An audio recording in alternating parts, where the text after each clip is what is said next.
அனைவருக்கும் வணக்கங்க. இன்றைய தினம் இந்த நேபாள் பார்டர்ல சிக்கி தவித்த 21 சர்வைவர்ஸ் வந்து காத்மாண்டு கொண்டு வரப்பட்டு காத்மாண்டுல இருந்து டெல்லி வரவழைக்கப்பட்டு கடந்த ஒரு 2.5 மணி நேரம் அவர்களை எல்லாம் நேரில் சந்தித்து ஆறுதல் தெரிவித்து அவர்களுக்கு தேவைப்படக்கூடிய உணவு உள்ளிட்ட அந்த அடிப்படை வசதிகளாம் செய்து கொடுத்து இப்ப இன்னும் கொஞ்ச நேரத்துல இன்னொரு ஃபிளைட்ல இப்ப அவங்க வந்து சென்னைக்கும் போய் சென்னையில நம்மளோட இன்னொரு டீம் வந்து அவங்களை ரிசீவ் பண்ணி அவர்களை பத்திரமா வீட்டுக்கு கொண்டு போய் சேர்க்க போறோம். இதற்கு துணை நின்ற இந்திய அரசு, நேபாள அரசு, நம்முடைய தூதரக அதிகாரிகள், அங்க ரெஸ்கியூல வந்து இந்த ஃபர்ஸ்ட் ரெஸ்பாண்டர்ஸ் அத்தனை பேருக்கும் இந்த நேரத்தினுடைய நன்றியை தெரிவிச்சுக்கிறோம். அத்தனை பேரையும் நேரில் பார்த்து பேசிட்டு அங்க வந்து ரெஸ்கியூ வந்திருக்கிறவங்க நல்ல உடல்நலத்தோடு இருக்கிறாங்க. அவங்களுக்கு தேவையான உதவிகள் எல்லாருமே பாஸ்போர்ட்லாம் தவற விட்டுட்டாங்க. டிராவல் டாக்குமெண்ட்ஸ் அவங்க கிட்ட இல்லை. என்னென்ன உதவிகள் அவங்களுக்கு தேவைப்படுதோ அதெல்லாம் செய்ய சொல்லி மாண்புமிகு தமிழ்நாடு முதலமைச்சர் சி ஜோசப் அவர்களுடைய அறிவிப்பின் பேரில் மாண்புமிகு அமைச்சர் பெருமக்கள் ஆதவ அர்ஜுனா, வினோத் சார், நாடாளுமன்றங்களுடைய டெல்லி சிறப்பு பிரதிநிதி அத்தனை பேருமே விரிதமாக செயல்பட்டு அவங்களுக்கு தேவையான எல்லா விஷயங்களும் பண்ணி கொடுத்துருக்கோம். நல்லபடியாக தப்பி வந்திருக்கிறாங்க. அவங்க மனநிலை எப்படி இருக்கு? டு பி ஃப்ராங்க் வந்து அவங்க இன்னும் அந்த அதிர்ச்சியில இருந்து வெளியில வரல. ஏன்னா அவங்க கண்ணு முன்னாடி this particular team பாத்தீங்கன்னா they traveled in 3 vehicles, so they are stuck in middle vehicle. First vehicle and the last vehicle வந்து completely washed out, so it's like a miracle. அவங்க middle vehicle அவங்க மாட்டிக்கிட்டாங்க. அப்புறம் அங்க இருந்து என்ன பண்ணாங்க, ஒரு கான்ஃபிடன்ஸோட copper மெக்கானிசத்தோட they climbed impossible terrain climb பண்ணி இன்னொரு இடத்துக்கு வந்து அரைவ் ஆகி அங்க இருந்து join us.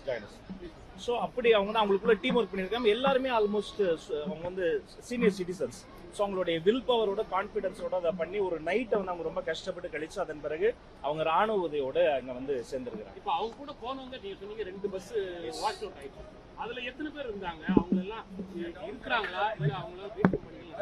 ஸோ 50+ டீமா தான் இவங்க போயிருக்கிறாங்க. ஆமா, அந்த 57 டீம்ல வந்து 21 பேர் வந்து okay.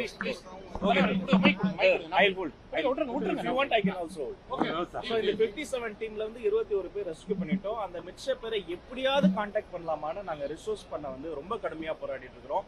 நாங்க மட்டும் கிடையாது, நாங்க இங்க தமிழ்நாடு ஹவுஸ்ல வந்து நம்ம வந்து ஒரு கண்ட்ரோல் ரூம் ஓபன் பண்ணியிருக்கிறோம், வார் ரூம் ஓபன் பண்ணியிருக்கோம். அது வந்து தொடர்ந்து வேலை செய்யுது. அப்புறம் இன்றைய தினம் எங்களுடைய ஃபாரின் செக்ரட்டரி சாரி நேரில் பார்த்து அவர் கூட எலாபரேட்டிவ் அதை பத்தி டிஸ்கஸ் பண்ணோம். அப்புறம் சென்ட்ரல்ல போடப்பட்டிருக்கிற அந்த வார் ரூமுக்கும் போய் அவங்களை எப்படியாவது கான்டாக்ட் பண்ணலாம்னு நாங்கள் ட்ரேஸ் பண்ணிருக்கோம். பட் என்னன்னா இன்னொரு விஷயம், புதுசா இன்னும் நிறைய கேங்ஸ் போனதெல்லாம் இப்பதான் தெரிய வருது. இன்னும் ஒரு பர்டிகுலர் பாயிண்ட்ல ஒரு 140+ பீப்புள் வந்து அங்க வந்து மாட்டி இருக்கிறாங்க. அவங்க வந்து இன்னொரு ரோடு வழியா அவங்கள வந்து திரும்ப இங்க கொண்டு வந்து காத்மாண்டு கொண்டு வந்து அங்க இங்க டெல்லி கொண்டு வர வேண்டிய அந்த பணிகளும் போயிட்டு இருக்கு. மாதிரி குட்டி குட்டியா நிறைய பேர் ட்ரெயின்ல ஒரு கேங் போயிருக்காங்க. பெரிய இட்டனரி போட்டு பெரிய குரூப்ல போனவங்க மட்டும் இல்லாம இது மாதிரி இண்டிவிஜுவலா சின்ன சின்ன குரூப்பா போனவங்களையுமே கான்டாக்ட் பண்ணுவதற்கான முயற்சிகள் நடந்தது. எக்ஸாக்ட்டா எவ்வளவு பேர் அப்படின்றது தெரியல இல்லையா? இப்ப இருக்கக்கூடிய நிலவரத்தை பத்தி பாக்குற பொழுது கிட்டத்தட்ட சற்றொப்ப இது மாறும். பட் இப்ப இருக்க நிலைமை எப்படி, கிட்டத்தட்ட ஒரு 400 பேர் தமிழ்நாட்டுல இருந்து போயிருக்கலாம்ன்ற ஒரு அடிப்படை என்ன எடுத்தார். 400 பேர் போயிருக்கோம். Yes ma'am, yes ma'am, yes ma'am, yes of course அது 100% ஒரு கொலாபரேட்டிவான இன்ஃபர்மேஷன் எக்ஸ்சேஞ்ச் எங்களுடைய ஆஃபீஸர்ஸ் கூட நடந்துட்டு இருக்கு. அதான் இன்றைய மதியமே அதுதான் நடந்தது. ஸோ அவுட் ஆஃப் கிட்டத்தட்ட அந்த 400 பேர்ல வந்து ஒரு 140 பேர் வந்து இன்னொரு பக்கம் சேஃபா இருக்கிறாங்க. 21 பேர் ரெஸ்க்யூ பண்ணாங்க. சில பேர் வந்து ரெஸ்க்யூஸ் பண்ண முடியும், சில பேரை பண்ண முடியல. ஸோ அரௌண்ட் 90+ வந்து அவங்களை ரெஸ்க்யூஸ் பண்றது வந்து இப்போ வரைக்கும் அவங்க எந்த கான்டாக்டுமே இல்லாம இருக்கிறாங்க.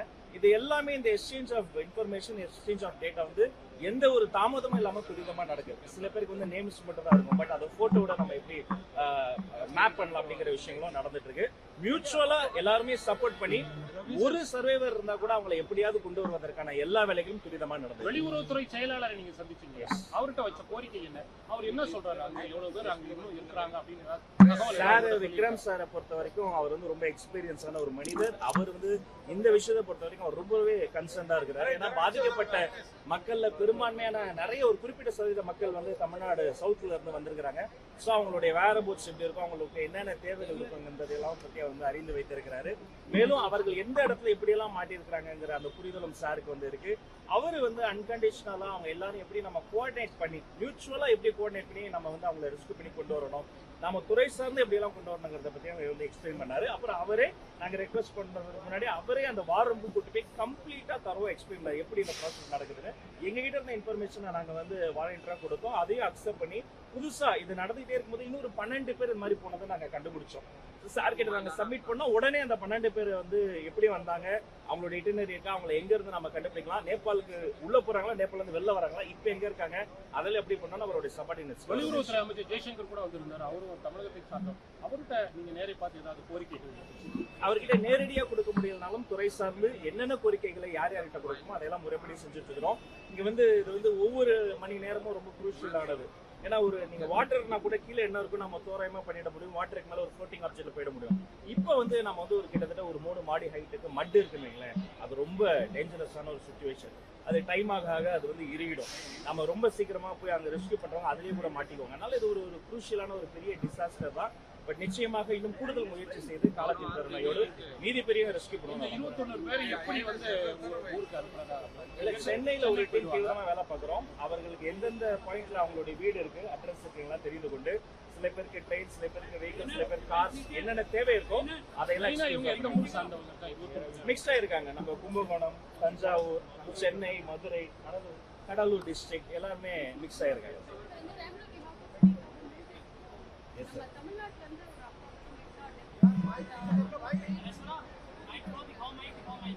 இல்ல மேடம், அது 2 ப்ராசஸ் இருக்குங்க. ஸோ நம்ம ஐடென்டிஃபை பண்ணி அதை கன்ஃபர்மேஷன் பண்ணாம அந்த நம்பர் சொல்லக்கூடாது. அதனால அது ஒரு ப்ராசஸ் இருக்கு. பட் அதை நம்ம ஐடென்டிஃபை பண்றதுக்கு மேலே அந்த முடிவு பெற வேண்டாம். வேகமா வேலை நடந்தது. Sir you want to say sir, ஒரு முக்கியமான இது மாதிரி ஒரு பேரிடர் நடக்கும்போது அந்த மாநிலத்துல இருந்து ஒரு அதிகாரியோ அல்லது அமைச்சரோ வந்து அந்த மாநிலத்தோட அந்த அடிப்படையில நம்ம அமைச்சரோ அல்லது செயலாளரோ அல்லது டெல்லியில ஒரு சிறப்பு பிரதிநிதியோ இங்க நேபாளத்துக்கு போறதுக்கு மாதிரி ஏதாவது வாய்ப்பு இருக்கா?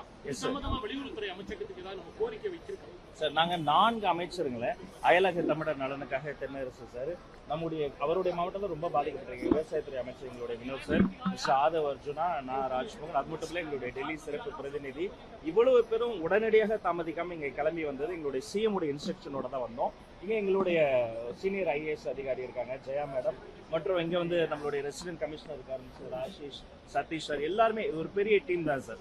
நாங்க முதல்ல என்ன பண்ணோம், இதற்கான முயற்சிகளை முன்னெடுத்தோம். பட் நம்ம இந்த முயற்சிகள் வந்து அவர்கள் என்னென்ன அவர்களுக்கு தேவை இருக்கோ, அவர்களுக்கு என்னென்ன அது அந்த விஷயங்கள் வந்து தடையில்லாமல் நடப்பதற்கு வந்து நம்ம செய்யணும்.